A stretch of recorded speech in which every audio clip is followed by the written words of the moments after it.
샬롬, 한 주간을 마무리하는 토요일 아침입니다. 이 토요일에도 우리 하나님께서 그리스도 예수 안에서 주시는 은혜와 평강이 충만할 수 있기를 축복하고 기도합니다. 특별히 이번 주일은 고난주간을 시작하는 주일로서 성찬을 함께 하게 됩니다. 기도하시면서 준비하시고 참여하시기를 부탁을 드립니다. 함께 읽고 묵상할 말씀은 골로새서 3장 1절로부터 4절 말씀입니다. 제가 읽어봅니다. 그러므로 너희가 그리스도와 함께 다시 살리심을 받았으면 위의 것을 찾으라. 거기는 그리스도께서 하나님 우편에 앉아 계시느니라. 위의 것을 생각하고 땅의 것을 생각하지 말라. 이는 너희가 죽었고 너희의 생명이 그리스도와 함께 하나님 안에 감추어졌음이라. 우리 생명이신 그리스도께서 나타나실 때에 너희도 그와 함께 영광 중에 나타나리라. 아멘. 우리는 다음 주 한 주간 동안 고난주간을 기념합니다. 그런데 이 고난주간 동안에 예수님의 고난을 볼 것인데 그 고난을 통하여서 우리의 연민이나 과도한 슬픔에 잠기는 것이 아니라 예수님께서 그 고난을 통하여서 무엇을 이루셨는지를 정확하게 보게 되기를 원합니다. 그래서 고난주간을 지키는 우리에게 가장 중요한 것은 예수께서 고난을 겪으신 그 한 주간의 의미입니다. 우리가 해야 할 일은 예수님이 고난받으신 그 한 주간이 우리에게 어떤 의미인지를 되새기고 이를 우리의 삶에 적용하는 것입니다. 복음서의 여러 구절들 중에서 바울이 골로새 3장 1절부터 4절에서 언급한 내용은 예수 그리스도로 인해 우리에게 주어진 유익을 설명하고 있습니다. 특히 예수님과 함께 죽고 예수님의 생명으로 하나님의 영광에 참여하게 되었다는 것은 정말 경이로운 말씀입니다. 우리는 마태복음 21장 1절부터 27장 66절까지 예수님의 고난주간을 살펴볼 수 있습니다. 또한 마태복음 28장은 부활하신 예수님의 영광에 대해서도 언급하고 있습니다. 우리는 이러한 사건들을 역사적인 사실로 받아들이며 예수님의 고난과 영광을 모두 역사적인 진리로 믿고 있습니다. 예수님의 고난주간에 대한 가장 중요한 사건들을 중심으로 잠깐 의미를 소개하고자 합니다. 예수님의 고난주간은 예수님께서 입성하시는 것으로 시작되었습니다. 이 시기는 유대인의 절기인 유월절을 맞아 많은 사람들이 모이는 때였습니다. 예수님의 예루살렘 입성은 단순한 예루살렘 방문이 아니라 메시아로서 자신의 백성에게 오신 왕의 사명을 분명하게 드러냈습니다. 예수님은 나귀 새끼를 타고 입성하심으로써 겸손과 평화의 왕으로서 군사적 정복과는 정반대의 모습을 보여주셨습니다. 이를 통해 예수님은 하나님 나라가 세속적인 힘이 아닌 사랑과 희생으로 이루어질 것임을 나타내신 것입니다. 예루살렘에 입성하신 후 예수님은 성전을 방문하여 그곳에서 발생하는 부패와 상업적 악행과 착취를 강하게 비판하며 성전을 정화하셨습니다. 이 사건은 당시 종교 지도자들과의 갈등을 더욱 심화시키는 계기가 되었습니다. 예수님의 성전 정화는 하나님의 진정한 의도와 성전의 본래 목적을 회복하려는 의지를 드러내는 중요한 사건입니다.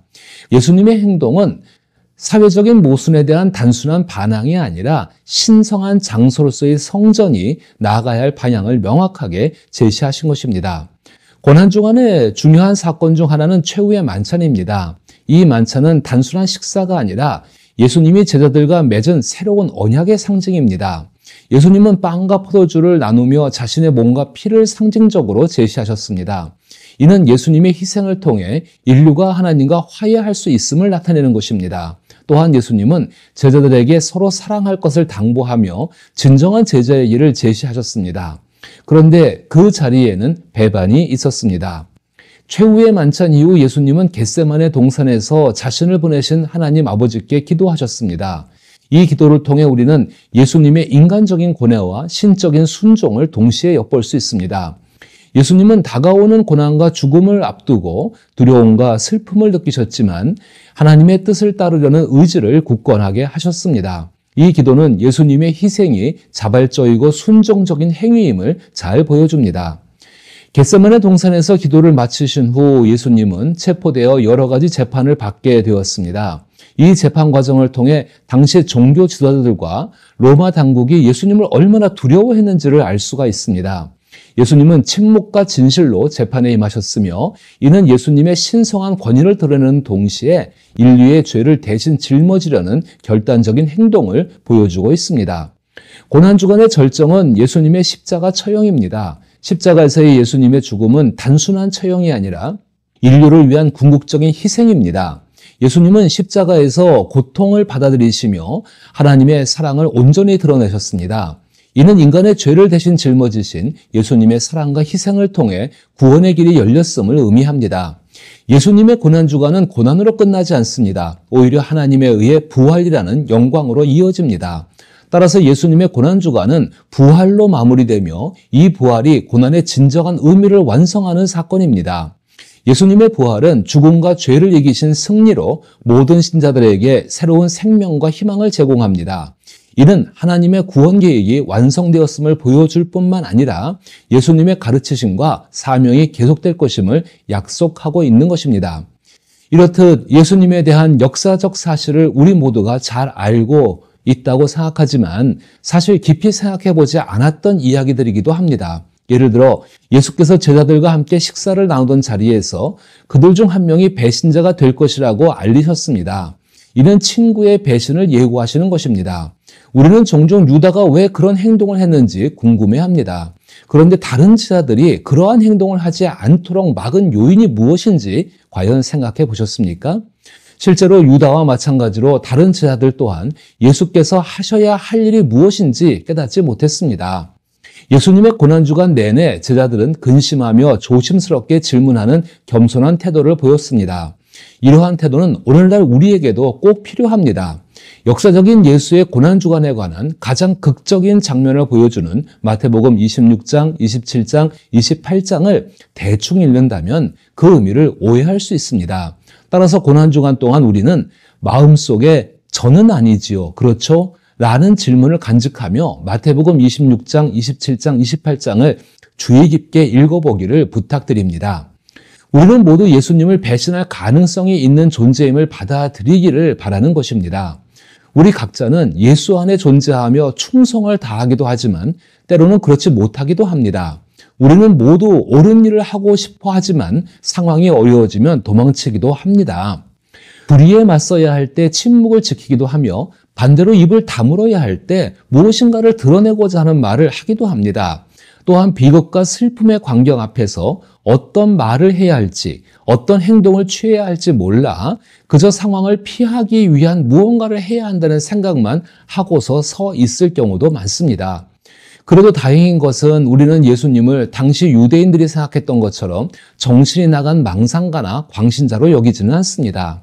그러나 안타깝게도 많은 이들이 예수님을 훌륭한 도덕 교사나 자신의 삶을 개선해주는 신앙의 스승으로만 생각하는 경우도 많습니다.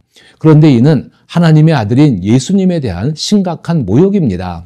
예수님이 십자가에 달리셨을 때 흔히 들리는 말은 내가 하나님의 아들이면 스스로 구원해보라, 십자가에서 내려와 보라입니다. 그리고 이런 외침은 우리 안에 얼마든지 존재합니다. 이것은 사람이 가지고 있는 불순종의 고질적인 태도인 눈에 보이는 모습으로만 판단하고 예수님을 하나님의 아들로 인정하지 않는 태도를 반영하고 있는 것입니다. 이러한 일이 역사적인 예수를 믿는 우리에게도 종종 있음을 기억해야 합니다.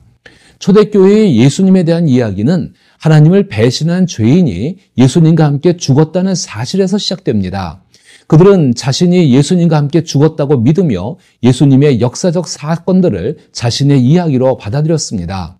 이로 인해 그들 또한 성령과 함께 예수님이 걸어가신 길을 따를 수 있었던 것입니다. 그들은 예수님과 함께 고난을 겪고 예수님과 함께 십자가에 못 박히며 예수님과 함께 장사되었습니다. 세례와 믿음을 통해 그들은 예수님 안에 살고 예수님이 그들 안에 계신다고 믿었으며 이러한 모든 것들을 사실로 받아들였습니다. 그 이유는 예수에 관한 역사적인 사실이 그들의 삶을 완전히 변화시켰기 때문입니다.